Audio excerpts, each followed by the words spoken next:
Hola a todos y bienvenidos de nuevo a Historias de Terror.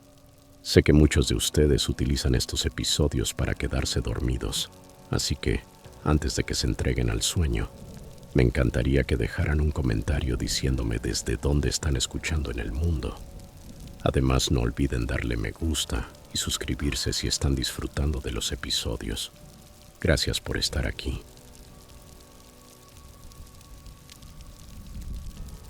Historia 1. El pasado octubre, mi esposa Honey y yo alquilamos una pequeña cabaña junto a un lago en el norte de Minnesota. Llevábamos meses discutiendo por sus extensos turnos de enfermería, por mis trabajos freelance que siempre pagaban tarde, por cualquier cosa. Un terapeuta nos recomendó cambiar de escenario y conversar en un lugar donde el ruido cotidiano no pudiera seguirnos.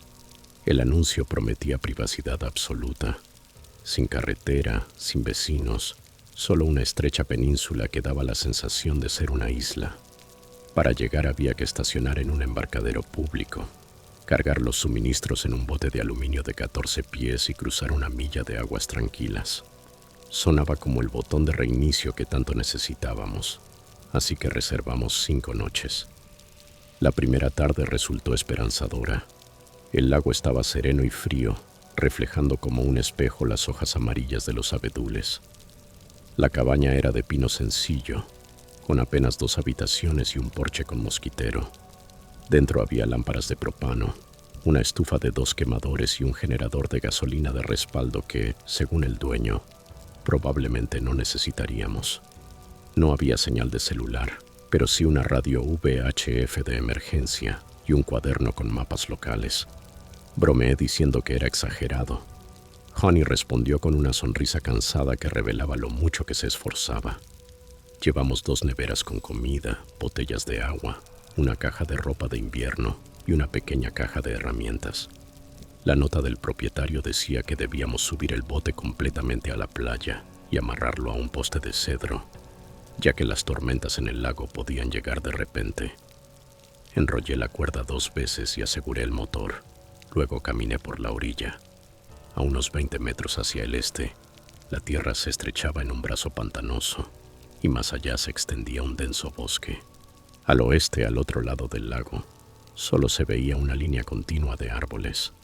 La sensación era como si fuéramos dueños del mundo entero. Esa noche nos sentamos en el porche, arropados con mantas, escuchando el canto de los somorgujos. Por primera vez ninguno de los dos miró el reloj. Cuando el viento se levantó, entramos y leímos a la luz de la lámpara hasta que el gas de propano comenzó a agotarse. Antes de dormir eché un vistazo al agua. Una nube baja ocultaba la luna, pero aún alcanzaba a ver el reflejo tenue de la bombilla del porche y nada más. Fue la vista más pacífica que había tenido en todo el año. El segundo día las nubes se espesaron. Caminamos por el estrecho sendero detrás de la cabaña que subía hasta una colina y volvía a descender en bucle. En la cima encontramos una plataforma de observación semiderrumbada. La madera era gris y esponjosa, pero la vista era nítida. Kilómetros de aguas oscuras y, en medio, un diminuto punto que parecía un muelle en la orilla opuesta. Supuse que era otra cabaña, aunque el anuncio aseguraba que la nuestra era la única vivienda del lago. Lo memoricé mentalmente y lo olvidé. Al anochecer, la radio VHF anunció alertas de tormenta, fuertes vientos, lluvias intensas y posible nieve temprana antes del amanecer. Metimos la leña dentro y llenamos ollas con agua. Honey se rió nerviosa cuando acomodé velas de emergencia en la mesa. Comentó que la terapia de pareja nunca mencionó preparativos para huracanes. A eso de las 10 de la noche, el viento empezó a golpear las paredes con tal fuerza que los vidrios vibraban. Minutos después el generador arrancó, pero pronto se apagó con un ruido irregular. La oscuridad nos envolvió por completo. Con la linterna revisé el combustible, medio tanque. El problema era otro. Abrí el panel lateral y vi que la cuerda de arranque había sido jalada 2 veces y estaba suelta, como si alguien hubiera intentado encenderlo mientras nosotros estábamos dentro. Descarté la idea y volví a enfocarme en la lluvia que azotaba el techo. Encendimos velas e intentamos dormir. Pasada la medianoche me despertó un destello lejano, 3 parpadeos rápidos. Pausa. Y otros 3. Al principio pensé que era relámpago distante, pero el patrón era demasiado uniforme. Me acerqué al vidrio empañado. En la dirección donde había visto aquel supuesto muelle, una luz titilaba como una linterna. Sacudí a Honey para que mirara. Ella también lo vio.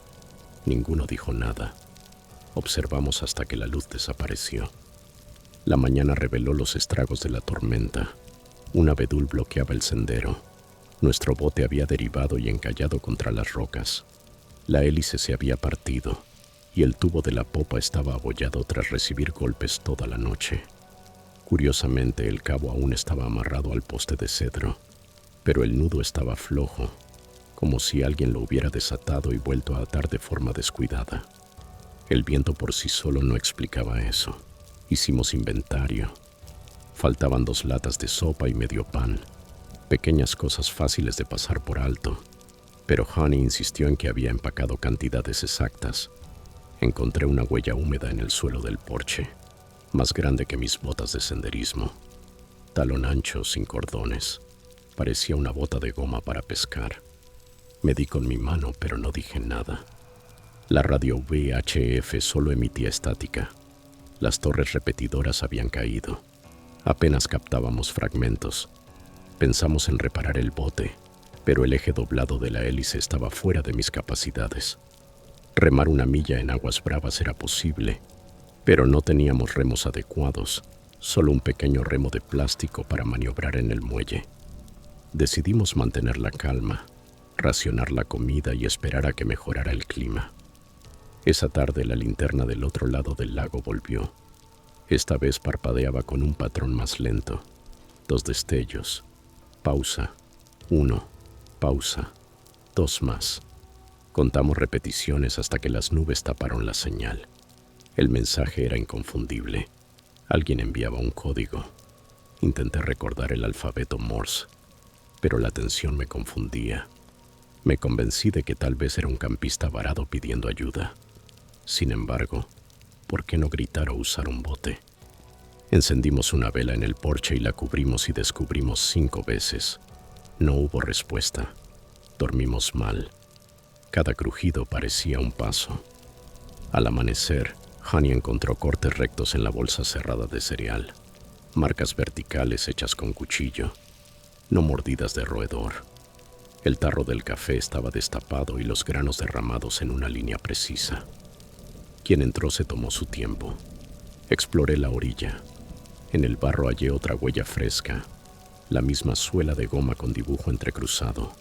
El rastro iba hacia el agua y se detenía. Una canoa o kayak no deja estela ni ruido. Miré el lago gris hasta que la lluvia helada me hizo volver. Para la tarde la tensión en la cabaña era peor que los problemas matrimoniales que nos habían llevado allí. Nos movíamos en silencio, casi con cortesía forzada, vigilando ventanas opuestas. Extrañaba las viejas discusiones. Parecían más seguras que ese silencio. Acordamos un plan: reparar la hélice lo suficiente para cruzar en cuanto calmara el viento. Con una sierra retiré las palas dañadas y lijé el resto. Empujaría mal, pero al menos empujaría. Llenamos el tanque y probamos el arranque. El motor giró, pero no encendió. El cable de la bujía estaba cortado con precisión, el cobre expuesto.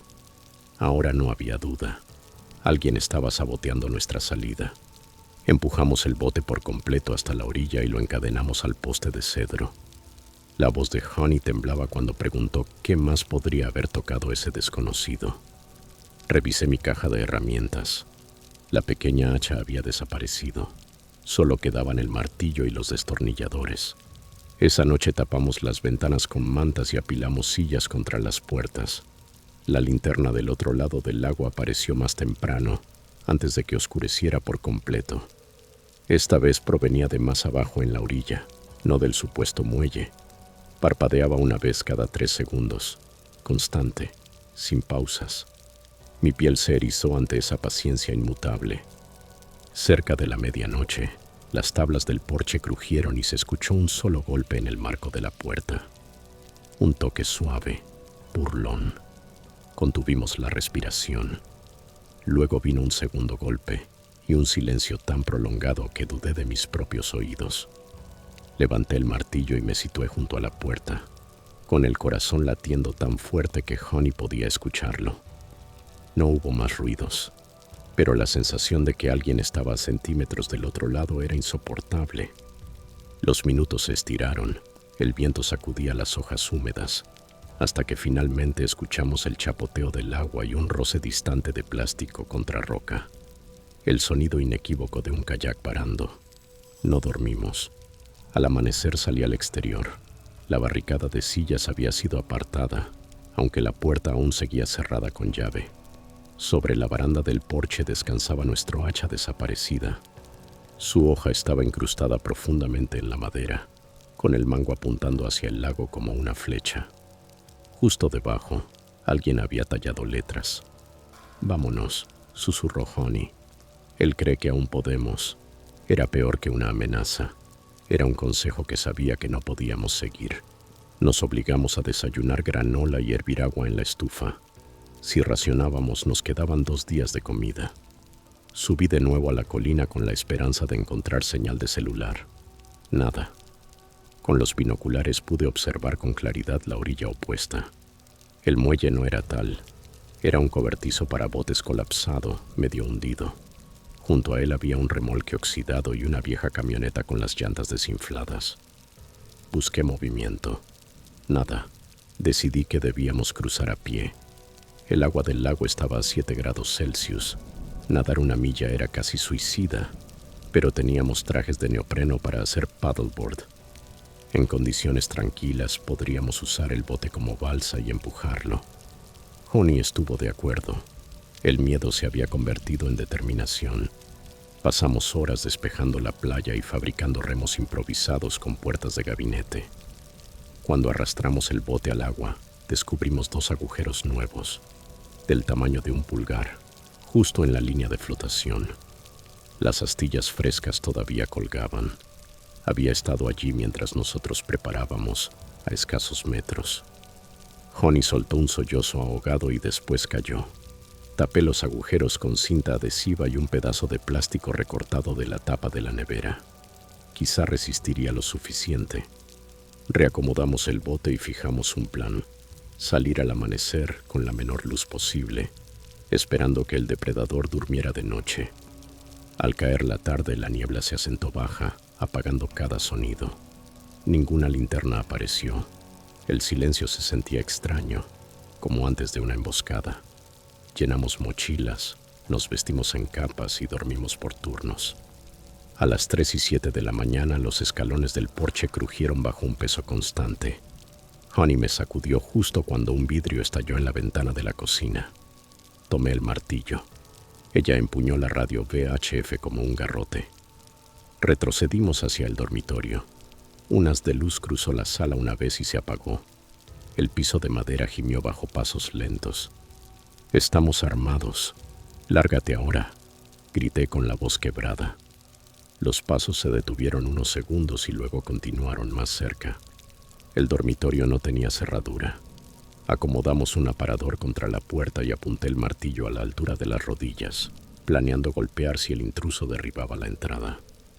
El silencio volvió. Esperamos, respirando entrecortados. Minutos después, la puerta principal se cerró de golpe y escuchamos pasos que se alejaban por el porche, seguidos del roce de quillas arrastradas en la arena. Aparté la manta de la ventana. A la luz de la luna distinguí una figura empujando un kayak al agua. Vestía un impermeable oscuro y una linterna frontal apagada. Durante un instante eterno se volvió hacia la cabaña y le vi el rostro. Barba gris, mejillas hundidas, ojos vacíos. Levantó mi lámpara de propano, la que había desaparecido, y la estrelló contra las rocas, esparciendo fragmentos que chisporrotearon al apagarse. Luego remó hacia la niebla. Fue entonces cuando actuamos. En 10 minutos frenéticos cargamos las mochilas al bote, lo empujamos al lago y empezamos a remar con nuestras palas improvisadas. Los agujeros parchados dejaban filtrar agua, pero despacio. La neblina ocultaba la orilla detrás de nosotros. Apuntamos directo al frente, calculando la distancia por el contorno apenas visible de los pinos. A mitad de camino, un motor rugió a la vida, pequeño, pero cada segundo más cercano. Tenía una lancha escondida. El zumbido creció. Remé con desesperación. El bote se balanceaba bajo nuestro peso. El agua me alcanzaba los tobillos. Una luz de linterna cortó la bruma a nuestra izquierda. La lancha emergió. Casco de fibra de vidrio, motor fuera de borda titubeante. Se dirigía directo a nuestra popa. Pasé el remo a Honey y alcé el martillo. El desconocido se acercó a 20 pies, el motor ahogado, hasta que se apagó. El impulso lo llevó cerca. Se puso de pie en la proa, sosteniendo de nuevo el hacha. «Entréguenme las mochilas», dijo con voz áspera como grava, «y los remolco». Negué con la cabeza. Avanzó un paso, listo para saltar. Lancé el martillo. Giró en el aire y cayó al agua sin alcanzarlo, pero lo distrajo lo suficiente. Cambió el peso y la lancha se la dio. El agua la invadió. Perdió el equilibrio y desapareció bajo la superficie. El silencio fue absoluto, salvo por nuestras respiraciones agitadas. La embarcación quedó a la deriva. No vimos emerger su cabeza. Las ondas se expandieron. La niebla cerró todo a nuestro alrededor. Remamos los últimos 100 metros hasta el cobertizo derruido. Varamos el casco en el barro, subimos tambaleantes a la orilla y nos dejamos caer, temblando. El amanecer tiñó lentamente el cielo hasta que hubo plena luz. Nos aventuramos a explorar el terreno. Encontramos una cabaña aún más pequeña que la nuestra, con la puerta colgando de una bisagra. Dentro había un caos inquietante. Neveras rotas, mochilas abiertas, cámaras y billeteras esparcidas. Entre los restos, documentos de identidad que databan de hasta 10 años atrás. En un estante descansaban frascos etiquetados con monedas y llaves, como trofeos ordenados por temporadas. Un sendero detrás de la choza conducía a un camino maderero, y este desembocaba finalmente en una carretera asfaltada donde logramos detener un automóvil.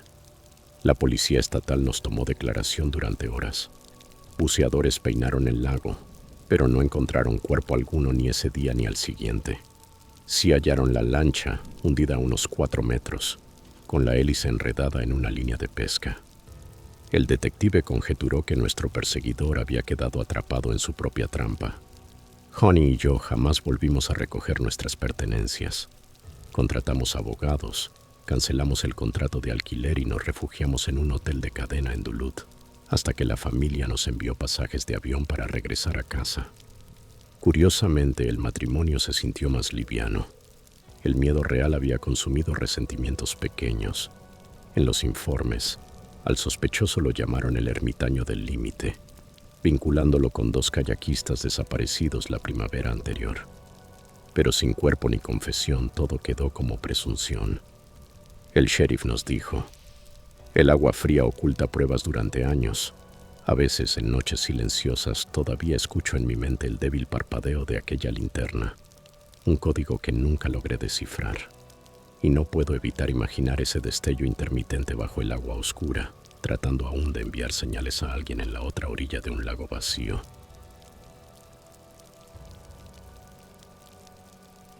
Historia 2. No soy de las que se asustan con facilidad.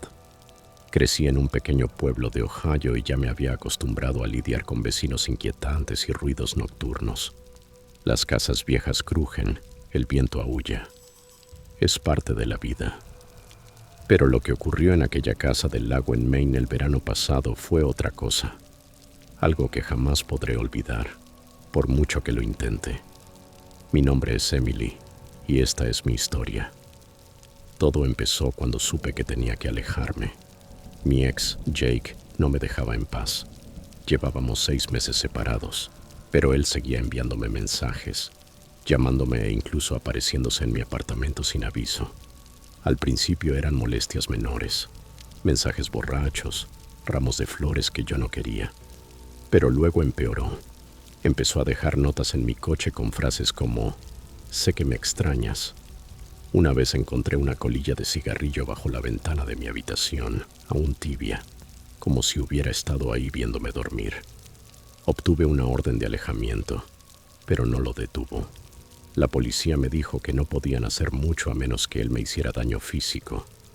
Fue entonces cuando comprendí que tenía que irme. Encontré la casa del lago en una aplicación de alquiler.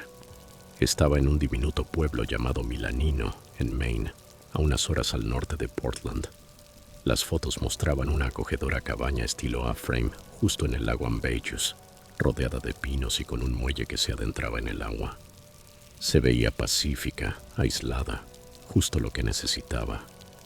El anuncio decía que tenía Wi-Fi, sistema de seguridad con cámaras y ningún vecino en media milla a la redonda. Perfecto. La reservé por un mes, hice las maletas y conduje desde Ohio en mi viejo Honda Civic. El viaje duró 2 días. Cuando llegué, la cabaña era aún más bonita que en las fotos. El aire olía a pino y agua del lago, y los únicos sonidos eran pájaros y el suave chapoteo de las olas. La casa era pequeña pero limpia. Sala, cocina, un altillo como dormitorio y una ventana grande con vista al lago. El propietario me había dejado una nota con instrucciones para el sistema de seguridad. Un par de cámaras en el exterior, una en la entrada principal, otra cerca del muelle, y una luz con sensor de movimiento. Por primera vez en meses me sentí segura. Los primeros días fueron maravillosos. Me levantaba temprano, preparaba café y me sentaba en el muelle con mi diario. Estaba tratando de planear mi siguiente paso. Quizá mudarme a otra ciudad, empezar de nuevo. Jake no había enviado mensajes desde que salí de Ohio y comencé a creer que por fin me había dejado en paz. No le conté a nadie a dónde iba, ni siquiera a mi mejor amiga, Sara. Necesitaba desaparecer un tiempo, pero en la 4ª noche algo se sintió extraño. Estaba en el altillo leyendo cuando escuché un leve arrastre abajo, como si movieran una silla sobre el piso de madera. Me quedé inmóvil, escuchando, pero no hubo nada más. Me dije a mí misma que era solo la cabaña asentándose. Las casas viejas hacen ruidos, ¿no? Bajé despacio, encendí las luces y revisé cada rincón. Nada. Pero una de las sillas de la cocina estaba ligeramente fuera de lugar, girada hacia la ventana. Juraría que la había dejado metida bajo la mesa. La devolví a su sitio. Cerré las puertas y revisé las ventanas 2 veces. Todo estaba seguro. A la mañana siguiente noté otra cosa. La gran ventana con vista al lago tenía una marca, como si alguien hubiera apoyado la mano en el vidrio. El día anterior no estaba allí. Yo misma había limpiado los cristales porque estaban manchados por la lluvia. La huella estaba alta, demasiado para un animal, y parecía intencional, como si alguien hubiera estado mirando dentro. Se me encogió el estómago. Traté de convencerme de que no era nada. Tal vez un pájaro, una rama. Pero no se sentía así. Esa noche revisé las grabaciones del sistema de seguridad en la aplicación conectada a las cámaras. El sistema guardaba clips cada vez que el sensor detectaba movimiento, así que fui revisando. La mayoría eran solo ciervos o mapaches pasando, pero uno, con hora marcada a las 2:17 de la mañana, me heló la sangre. Era de la cámara de la puerta principal. Una figura cruzaba por el encuadre demasiado rápido para distinguir detalles, pero sin duda era humana. Llevaba una sudadera con capucha oscura, cabeza baja, y desaparecía entre los árboles antes de que la cámara captara más. Lo reproducí una y otra vez, haciendo zoom, pero la imagen era demasiado borrosa para ver un rostro.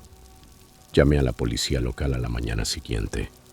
Un agente llamado Daniels vino a la cabaña, un hombre de mediana edad con marcado acento de Maine. Le mostré el vídeo y la marca en el cristal. Vio el clip frunciendo el ceño, pero no pareció muy preocupado. Podría ser un chico haciendo travesuras, dijo, o un excursionista perdido. Esta zona es bastante remota, pero a veces tenemos curiosos. Le conté lo de Jake, la orden de alejamiento, todo. Lo anotó, pero dijo que la grabación no era lo bastante clara para identificar a nadie y que, sin una amenaza directa, no podía hacer mucho. Me sugirió mantener las puertas cerradas y llamarlos si pasaba algo más. Me sentí desestimada, pero le di las gracias y se fue. Esa noche apenas dormí. Cada crujido de la casa me hacía saltar. Tenía el teléfono al lado y la aplicación de seguridad abierta, revisando la transmisión en vivo cada pocos minutos. Cerca de la medianoche, la luz con sensor del muelle se encendió de golpe. Tomé el móvil y abrí la cámara. Nada, solo el muelle, el lago y los árboles moviéndose con el viento. Pero entonces lo vi. Una sombra moviéndose justo fuera del alcance de la cámara, en el borde de la luz. Estuvo allí un segundo y luego desapareció. Me quedé despierta hasta el amanecer, demasiado asustada para cerrar los ojos. Al día siguiente decidí que no podía quedarme. Empecé a empacar, echando ropa al equipaje. Pensaba conducir hasta Portland, encontrar un hotel y decidir qué hacer. Mientras metía cosas en la maleta, noté que mis llaves del coche no estaban en la encimera donde las había dejado. Revolví la casa entera, revisé cajones, el sofá, incluso la nevera. Nada. Ahí fue cuando empecé a entrar en pánico. Alguien había estado dentro. Volví a mirar las grabaciones, pero no había clips nuevos. Las cámaras no habían detectado nada desde la sombra del muelle. Llamé a Sara, rompiendo mi propia regla de no decirle a nadie dónde estaba. Le conté todo: la silla, la marca, la figura en la cámara. Me dijo que saliera de inmediato y se ofreció a reservarme un hotel en Portland. Mientras hablábamos, escuché un pitido débil bajo el sofá. Me quedé inmóvil. Sonaba como un chirrido electrónico, el aviso de batería baja. Me arrodillé y metí la mano debajo. Mis dedos tocaron algo pequeño y de plástico. Lo saqué. Era un rastreador GPS, de esos que se pegan a un coche o se esconden en una bolsa. La diminuta luz roja parpadeaba. Se me detuvo el corazón. Jake. Tenía que ser él. Me había estado rastreando todo este tiempo. Así supo dónde estaba. Tomé el teléfono y llamé a la policía otra vez. El oficial Daniels volvió, esta vez con otro agente. Les mostré el rastreador. Les expliqué cómo Jake me había estado acosando durante meses. Ahora sí lo tomaron en serio. Guardaron el dispositivo como evidencia. Me pidieron la descripción de Jake y enviaron un aviso a otros oficiales en la zona, pero aún no tenían suficiente para arrestarlo. La grabación era demasiado vaga y el rastreador no estaba registrado a su nombre. Me dijeron que me quedara en la cabaña mientras patrullaban el área. ¿Quedarme? Ni pensarlo. Ya había tenido suficiente. Pedí al propietario, que vivía a 1 hora, la llave de repuesto y comencé a cargar el coche. Mientras llevaba la maleta al camino de entrada, vi algo en la grava. Una colilla fresca de la misma marca que fumaba Jake. Mis manos temblaron al recogerla. Había estado allí, no solo merodeando entre los árboles, sino junto a mi coche. Arrojé mis cosas al maletero y me senté al volante. Entonces lo vi. Metido bajo el limpiaparabrisas había un papel doblado. Se me secó la boca. Lo tomé, lo abrí. En la letra desordenada de Jake decía: «No puedes esconderte de mí, M». Solté la nota como si quemara. Mis ojos recorrieron los árboles, el lago, el camino. Estaba viéndome en ese instante. Encendí el coche y salí derrapando del camino de entrada. La grava crujía bajo los neumáticos. El móvil vibraba sin parar. Mensajes de Sara, una llamada perdida de la policía, pero no me detuve a mirar. Solo conduje, el corazón golpeando, revisando el retrovisor cada pocos segundos. La carretera era angosta, serpenteaba entre bosque denso y empezaba a oscurecer. A unas 10 millas vi luces detrás de mí, al principio lejos, luego cada vez más cerca, demasiado cerca. Aceleré, pero el coche me seguía el ritmo. Era una camioneta vieja y oxidada, igual a la que conducía Jake. Pisé a fondo, llevando mi Civic al máximo. La camioneta se mantenía pegada, las luces altas cegándome en el espejo. Busqué el teléfono a tientas y marqué al 911.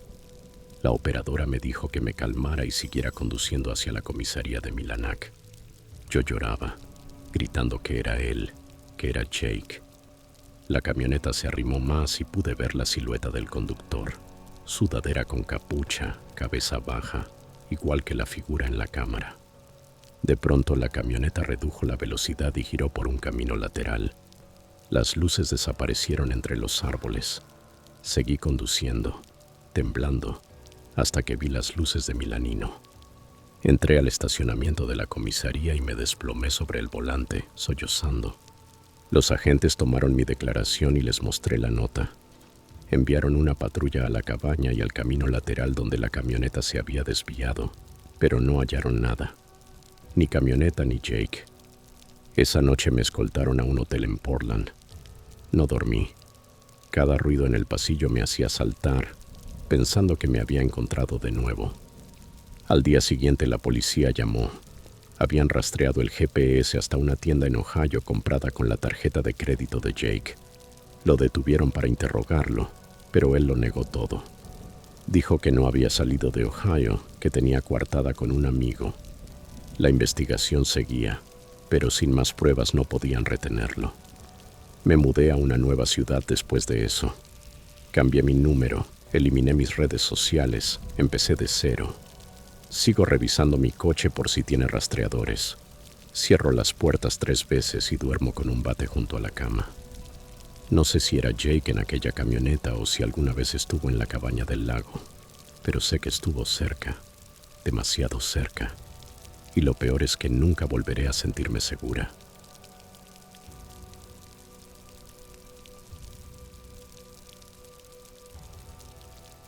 Historia 3. Contaré esta historia tal cual la recuerdo. Mi nombre es Daniel y, el pasado octubre, mi prometida Jenna y yo alquilamos una pequeña cabaña en los Adirondacks para un fin de semana largamente prometido, lejos del trabajo y del ruido de la ciudad. Condujimos desde Albany por la tarde y llegamos antes de que oscureciera, cargando nuestras maletas a través de un aire frío que olía a agujas de pino y hojas húmedas.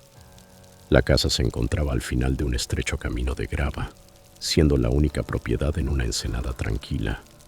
El agua golpeaba suavemente contra el muelle y a lo lejos se escuchaban los lamentos de los somorgujos rebotando en la superficie. Se sentía privado, quizá demasiado, pero eso era exactamente lo que buscábamos. Por dentro todo estaba ordenado, aunque básico.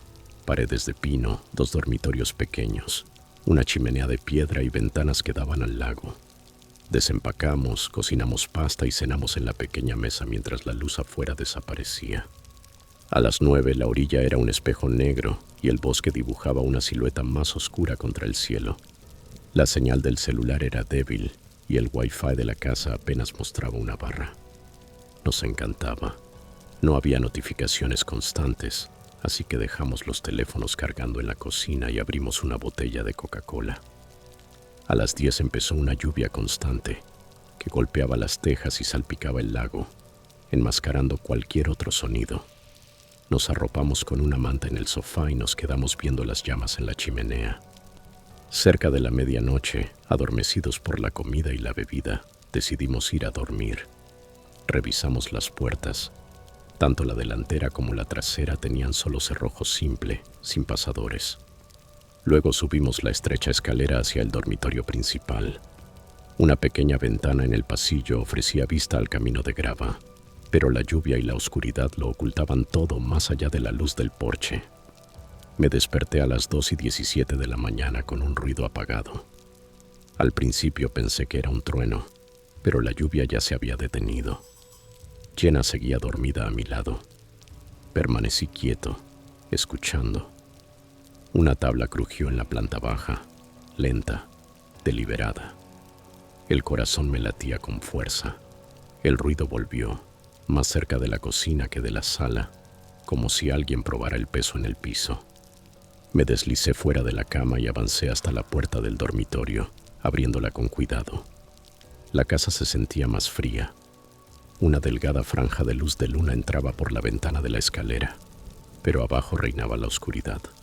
Escuché un roce suave, luego un murmullo bajo, 2 voces masculinas, tensas. No distinguí las palabras, pero comprendí. Intrusos. Cerré la puerta con rapidez, la aseguré y desperté a Jenna de un sacudón.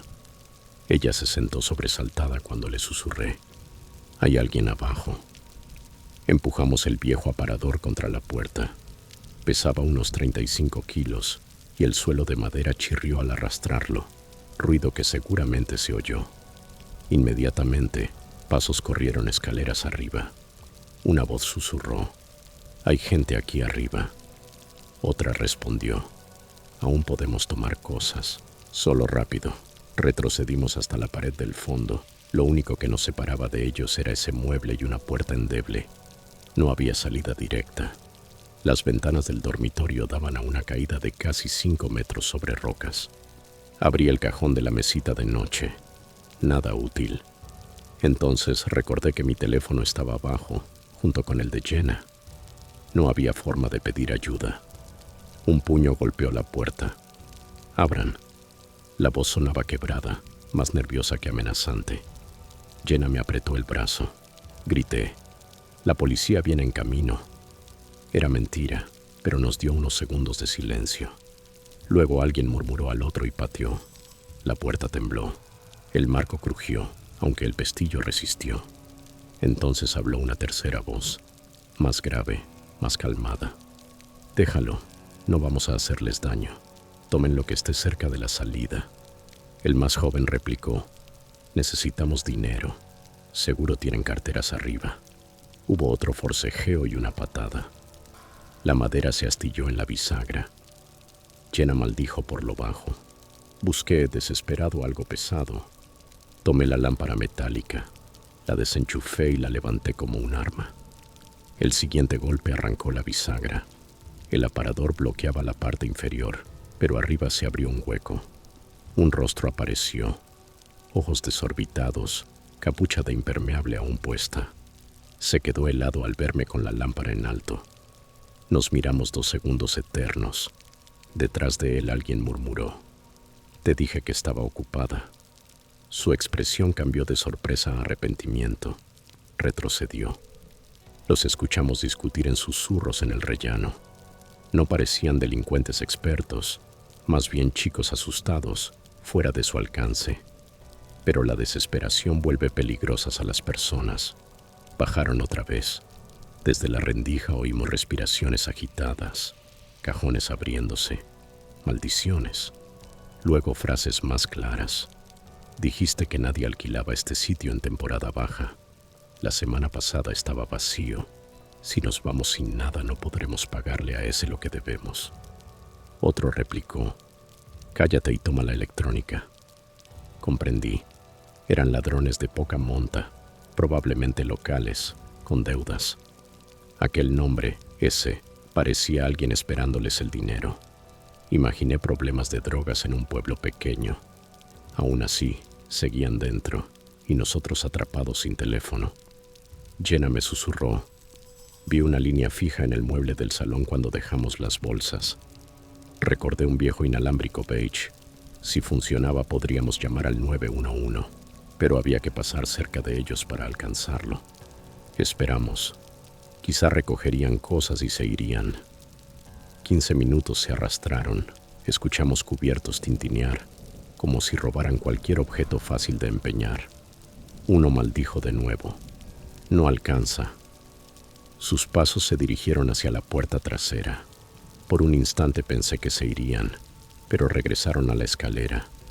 La voz mayor dijo: «Última oportunidad. Puede que tengan dinero arriba».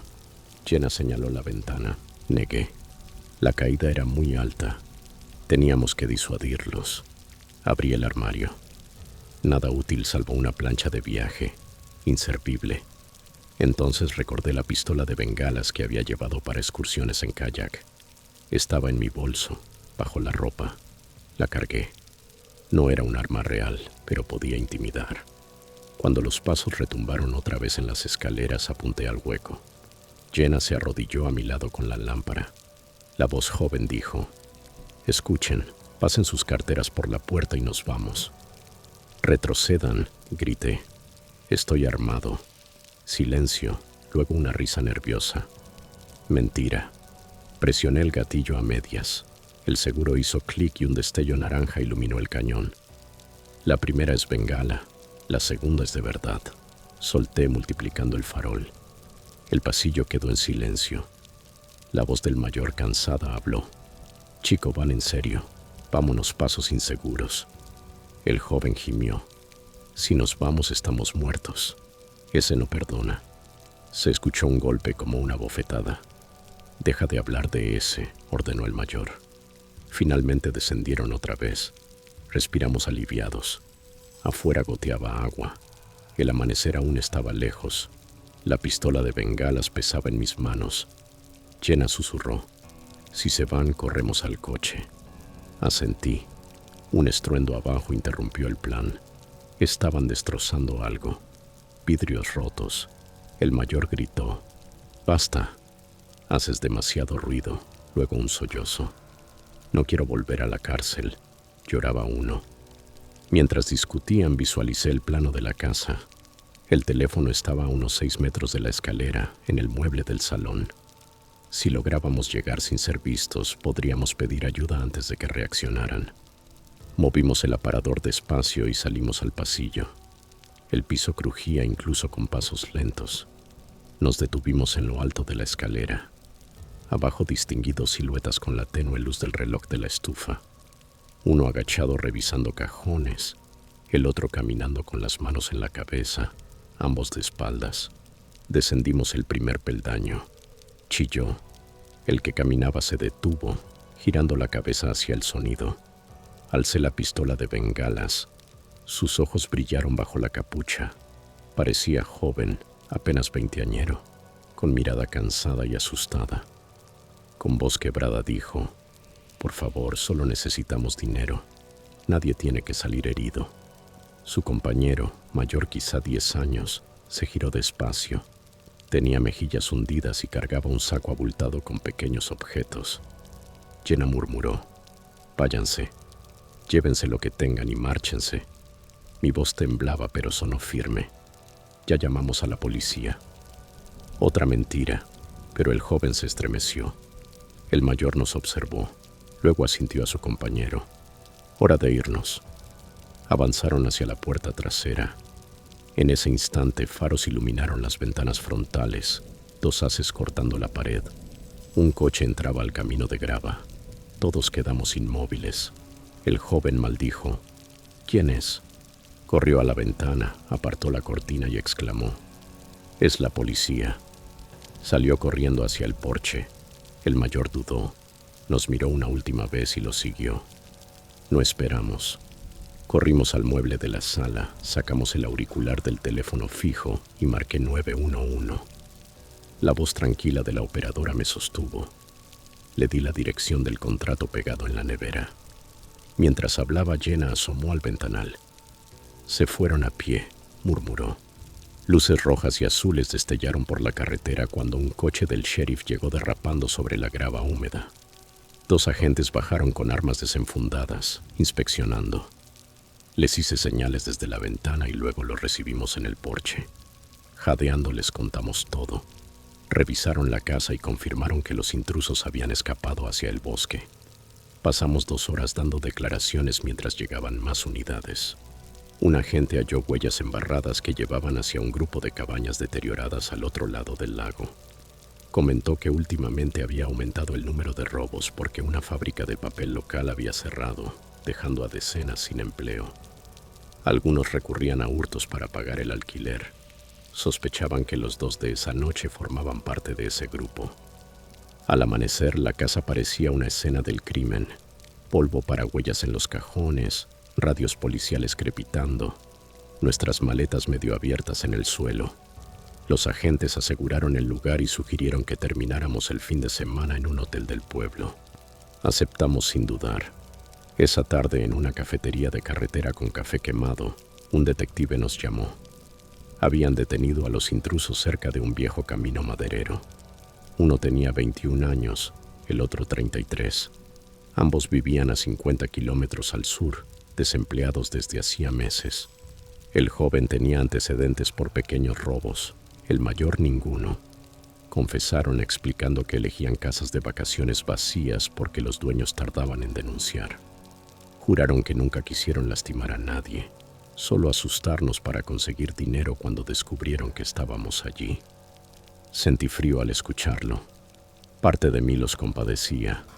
Otra parte deseaba verlos tras las rejas. Jenna, más compasiva, murmuró: ellos también son víctimas de algo. Aún así, el miedo de aquella noche no se borraría pronto.